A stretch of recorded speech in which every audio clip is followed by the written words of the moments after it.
Le 6 mai prochain, Charles III s'avancera solennellement vers la King Edward's Chair, le trône utilisé à chaque couronnement depuis 1626, pour recevoir l'onction par le Saint-Crème, les deux sceptres royaux, l'orbi et la cape avant d'être coiffé de la couronne de Saint-Édouard.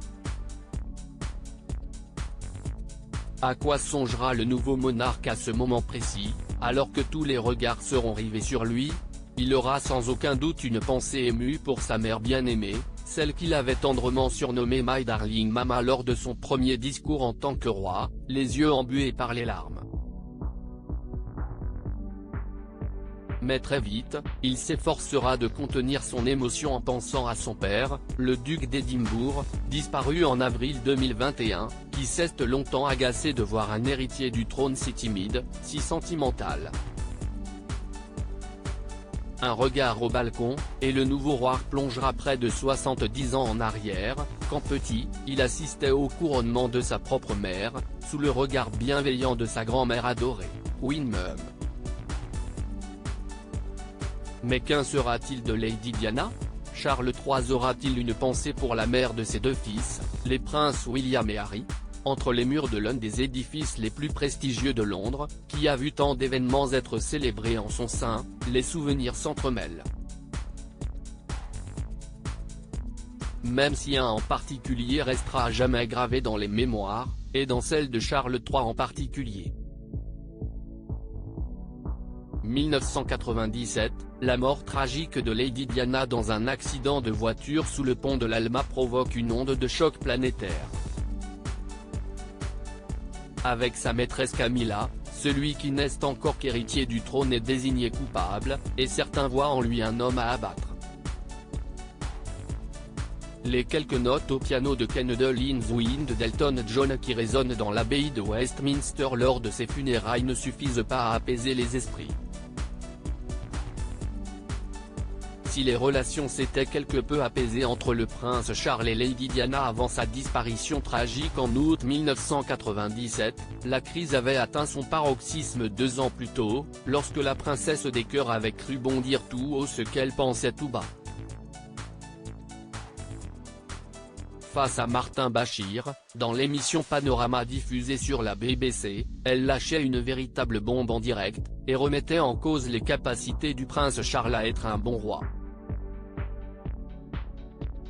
Être prince de Galles offre plus de liberté, alors qu'être roi est un peu plus étouffant, avait confié Lady Diana, avant d'ajouter avec aplomb, de ses yeux assombris par du col noir, et parce que je connais le personnage, je pense que la fonction suprême, comme je l'appelle, lui imposerait d'énormes limites, et je ne sais pas s'il pourrait s'y adapter. Des mots qui avaient provoqué la colère d'Élisabeth II et précipité leur divorce. Une confidence reçut telle une gifle par le prince Charles qu'il avait tenté d'encaisser non sans mal. Aujourd'hui, une même foue, un même besoin de vérité semble animer leur fils cadet le prince Harry. Après de multiples tergiversations, ce dernier assistera bien au couronnement de son père. Comme sa mère avant lui, dont le souvenir transpire sur chacune des pages de ses mémoires, le duc de Sussex a choisi de régler ses comptes avec la famille royale. Une brouille, notamment avec son frère aîné, que la princesse des cœurs aurait détesté. Ambiance glaciale et regards fuyants en prévision le jour du sacre. Lady Diana n'est plus là pour jouer les arbitres et leur faire entendre raison. Charles III, trop occupé à faire accepter l'élu de son cœur à la famille royale et aux Britanniques, a échoué à les réconcilier. Hier comme aujourd'hui, sa première préoccupation porte toujours le même prénom. Camilla, la grande rivale de Lady Diana.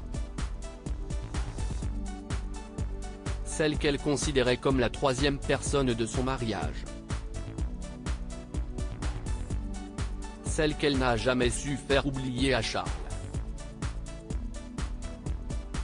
Le 6 mai prochain, elle sera couronnée reine.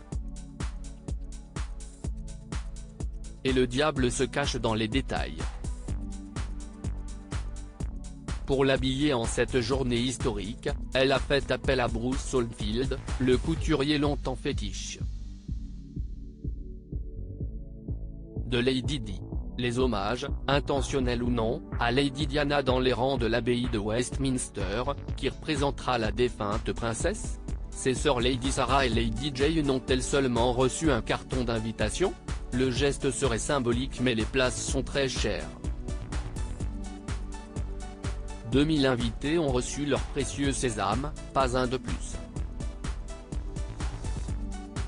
Interrogé au sujet du couronnement, le frère de Lady Diana, Charles Spencer, a récemment botté en touche, « Tout le truc royal vous savez. Je ne le trouve pas aussi intéressant que les autres. Je me contente de vivre ma vie. Les gens pensent que je m'y intéresse beaucoup, mais c'est juste un aspect secondaire de ma vie », a-t-il lâché sans donner plus de précisions sur sa venue ou non au sacre. Reste que tous les commentateurs royaux devraient scruter les moindres détails et pointer du doigt les éventuels hommages, intentionnels ou non, à Lady Diana. Un chant, une couleur, un bijou. Tout peut finalement rappeler le souvenir de celle qui a disparu il y a plus de 25 ans. J'espère qu'à un moment ou à un autre du long week-end du couronnement, le roi nouvellement couronné fera un généreux clin d'œil à son ex-femme décédée, appelle de ses vœux Angela Epstein du Daily Express. Si ce n'est pas le cas, les inconditionnels de la princesse des cœurs devront se consoler avec l'album hommage du couronnement proposé par la National Portrait Gallery. Un ouvrage où l'on trouve notamment une magnifique photo en noir et blanc de Lady Diana, riant aux éclats avec ses deux fils, prise par John Swanell en 1994. Charles III a-t-il approuvé ce choix? Le mystère demeure. Et ses pensées, lors du couronnement, resteront secrètes. Crédit Photo, agence.